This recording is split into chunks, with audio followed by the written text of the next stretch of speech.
bedroom. You should be ashamed of yourselves. My name is Dreadful Jack, and I am the penny dreadful seller around these here parts.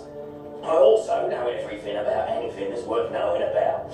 And now that you're here, I might as well dish the dirt on old Penny the maid servant. You must have seen her earlier on, down the corridor preparing the bathroom, cleaning the bath and readying the fire before the family's weekly bath night commences. I expect you managed to get a good look at that fancy new flushing toilet in the bathroom as well. Strange looking thing. They're so posh around here, in fact, that they even have the ultimate luxury, a box of toilet paper. From where I'm from, most families just use squares of torn newspaper. Works just as well, I find. I like the old-fashioned way, personally. I certainly don't trust flushing toilets after what I heard happened to poor old Prince Albert. It was dirty water from Queen Victoria's fancy flushing toilet that leaked into Albert's drinking water, and this gave him the disease that eventually finished him off. But enough toilet talk. I said I was going to tell you about Penny, and I better be quick about it too. She'll be here in a minute. After she's finished in the bathroom, she'll head down here to her room so that she can wash her hands and her face. But her evening is far from over. As she does every evening, Penny will then get changed into a black dress and starched cap and apron, no peeking gents, ready for her to wait the table. Eventually, she'll be able to put her feet up at 10:30 tonight. Now, that doesn't sound too bad. That is until you learn that she's been up working since 6 o'clock this morning. This is her routine for 7 days a week, excluding Sunday afternoon, which the master of the house kindly lets her have off. Penny's paid £6 a year and has to follow strict rules, including no boyfriends allowed, much to my disappointment. Penny considers herself truly blessed. I hear she came from a large family living in cramped quarters, not unlike many Victorians, and she still sends most of her wages home to that family. Often, the lady of this here household, just like many mistresses, tests Penny by hiding a coin underneath the carpet. If the coin isn't found, then the maid hasn't been cleaning properly and is sacked. And if the coin is found and the maid keeps it, well, then she's also sacked for stealing. Penny's honesty and work ethic, however, means that she passes this sneaky test every single time, allowing her to continue her employment in this household. And what an idyllic household this is. Here in the 19th century, the wealth of Queen Victoria's mighty nation really gets filtered down to the working classes. Penny's very grateful to have a roof over her head and a bed to sleep on. That's more than some of her friends. The head of the middle-class household is Mr. Burns. You probably saw him downstairs in his law chambers with a client. As soon as he's finished with that client, he'll head upstairs just the same as you lot have and spend the evening up here with his family. As usual, Nanny's only occupied down there. You probably saw her trying to coax Master Burns to eat his supper of bread and milk, while his sister plays with her bricks. It's the same every evening, let me tell you. In the drawing room, Mrs. Burns is in there being entertained by her 2 daughters. The youngest practices the piano. She's been taking piano lessons recently, much to her family's delight. Sounds like a bit of a racket if you ask me, though. And Grandmama is in her bed, ridden with bronchitis, the same as she always is. Her medication and medical aids are at hand. Everything from a kettle-shaped inhaler to a portable spittoon. She even has a hidden commode built into the mahogany steps down by the side of her bed. But shh, don't tell anyone you heard it from me. The nursemaid over there is preparing a bath for the young members of the Burns' family.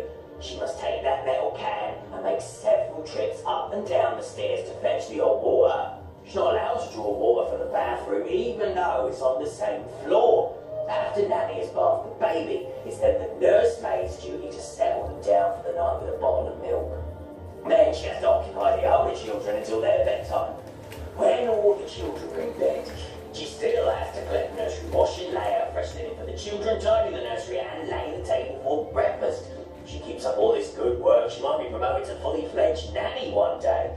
As you descend them their stairs and enter the pipe yard, think about the way of life up here in the Burns' household and compare it to that of the washerwoman and the shopkeepers that you lot are about to meet.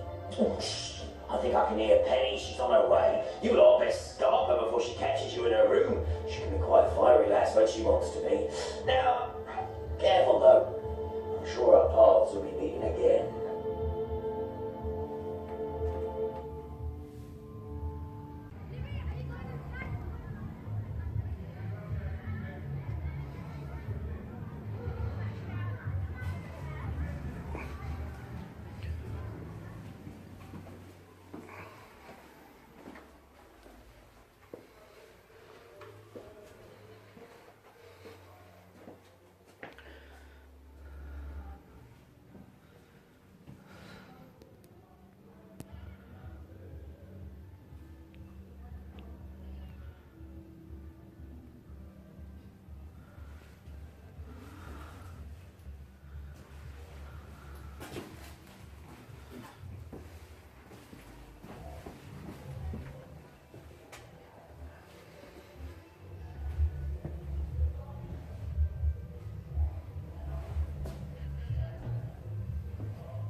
Reserve provisions. What is that racket? Oh, it's that annoying barrel organ again. Actually, technically it's not a barrel organ. It's a street piano. That's the newer version that's gradually overtaken the barrel organ in popularity. But no one seems to have noticed, so we continue calling it a barrel organ. But, as usual, the operators know where to. It's probably down in the Pheasant Inn. That's where you can generally find him. I'm sure you'll be popping in there later on in your journey. This street used to be cluttered with carts, barrows and stalls selling their wares. We like to call them costas. It's much cheaper to sell from a barrow than it is having your own shop. But since the police force was created by Robert Peel, policemen, as we like to call them peelers, tend to move the costas along to stop them cluttering on the street. Since the costas have disappeared, Mr. Birch's business has boomed. Mr. Birch, good customer service is everything. He waits upon his customers twice daily, once to collect their order, and again to deliver it. However, the types of customer that he prefers are the ones that visit the shop themselves. Once inside, they're tempted to buy far more than what they actually need. Just like the lady he's talking to in a minute. Luckily, this grocer's also employs an errand boy to carry home the goods for you. For those customers who do spend money in store, it's very unlikely that any actual money will change hands. The goods will be placed on an account designed to be settled every month.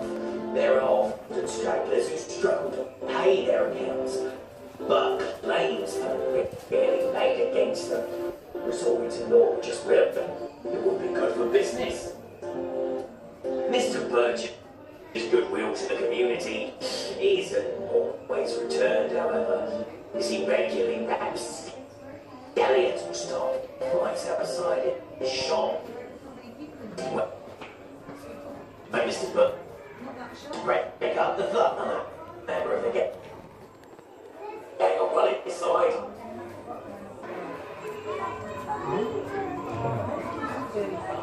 Shame.